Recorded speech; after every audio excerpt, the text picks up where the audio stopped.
নমস্কাৰ বন্ধু বান্ধৱীসকল আপোনালোকক আকৌ এবাৰ স্বাগতম জনাইছো আৰ্থিক বাৰ্তা ইউটিউব চেনেলটোলৈ আজিৰ ভিডিঅ'টোত আমি বুজিম গোল্ড মনিটাইজেশ্যন স্কিমৰ বিষয়ে মানে সোণ জমা আঁচনিৰ বিষয়ে আপোনাৰ ঘৰতে এনেই থকা সোণ এতিয়া ইনকামৰ উৎস হ'ব পাৰে কেনেদৰে চাওক এই আঁচনিৰ মূল উদ্দেশ্য হ'ল আপোনাৰ ঘৰত যি সোণ এনেই পৰি থাকে সেইখিনি ব্যৱহাৰিত আৰু উপাদানশীল কামত লগোৱা আপোনাৰ সোণ যাতে নিৰাপদ ইণ্টাৰেষ্ট সহ জমা হৈ থাকে আৰু ভৱিষ্যতৰ সঞ্চয় হিচাপে কামত আহে এইটোৱে হৈছে এই আঁচনিৰ মূল উদ্দেশ্য যিকোনো ভাৰতীয় নাগৰিক HUF কোম্পানী ট্ৰাষ্ট সংস্থা আদিয়ে এই স্কিমত গোল্ড ৰাখিব পাৰে জয়েন্টলিও ৰাখিব পাৰে লাইক হাজবেণ্ড এণ্ড ৱাইফে জয়েন্টলি গোল্ড ৰাখিব পাৰে PNB SBI ইউনিয়ন আদি বেংকত এই স্কিম উপলব্ধ হৈ আছে মিনিমাম 10 গ্ৰাম সোণ হ'ব লাগিব সোণৰ কইনছ বা জুৱেলাৰী দিব পাৰে কিন্তু ষ্টন নলয়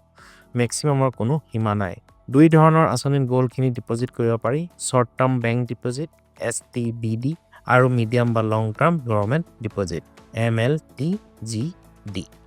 শৰ্ট টাৰ্ম বেংক ডিপজিটৰ ম্যাদ 1 পৰা 3 বছৰলৈকে সুদ ইণ্টাৰেষ্ট বছৰি ল'ব পাৰে বা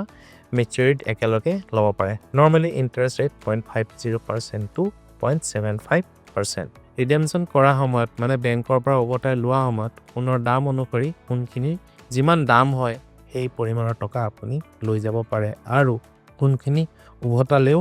লৈ যাব পাৰে আপোনাৰ চইচ মিডিয়াম বা long term government ডিপজিটত medium period 5 পৰা 7 বছৰৰ ভিতৰত আৰু লং টাৰ্ম পিৰিয়ড 12 পৰা 15 বছৰৰ ভিতৰত ইণ্টাৰেষ্ট ৰেট 2.25% মিডিয়াম টাৰ্মৰ বাবে আৰু 2.50 লং টাৰ্মৰ বাবে সুদ বছৰি বা একেবাৰে লাষ্টত ল'ব পাৰে ৰিডেমশ্যনৰ একেই কথা শৰ্ট টাৰ্ম ডিপজিটৰ নিচিনা সোণ বা টকা আপোনাৰ চইচ ক'ত জমা দিব সোণখিনি বেংকবোৰৰ কিছুমান অথৰাইজ শাখা আছে সেই ব্ৰাঞ্চবোৰত গৈ গোল্ড ডিপজিট কৰি এই স্কিমত ইনভেষ্ট কৰিব পাৰে সময়ৰ আগতে উঠাব পাৰে শৰ্ট টাৰ্ম বেংক ডিপজিটত বেংকৰ ডিছক্ৰিপশ্যন থাকে চ' বিফৰ মেচুৰিটি উঠাব পাৰিবনে নোৱাৰে বেংকে ডিচিশ্যন ল'ব মিডিয়াম টাৰ্ম গভৰ্ণমেণ্ট ডিপজিটত 3 বছৰৰ পাছত আৰু লং টাৰ্ম গভৰ্ণমেণ্ট ডিপজিটত 5 বছৰৰ পিছত উঠাব পাৰে মেচুৰিটিৰ আগতে উঠালে কিছু ইণ্টাৰেষ্ট পেনাল্টি হিচাপে কাটি দিয়ে এইখিনি আছিল এই আঁচনিৰ মূল কথা সোণ কেৱল অলংকাৰ নহয় সঠিক ব্যৱহাৰ কৰিলে এইটো এটা ইনকামৰ চ'ৰ্চ হ'ব পাৰে গোল্ড মনিটাইজেশ্যন স্কিম আন এটা সহজ বিকল্প যি নেকি আপোনাৰ টকা ইনকাম কৰি দিব আজিলৈ এইখিনি যদি ভিডিঅ'টো চাই ভাল লাগিলে লাইক কৰক শ্বেয়াৰ কৰক আৰু চেনেলটো ছাবস্ক্ৰাইব কৰক ধন্যবাদ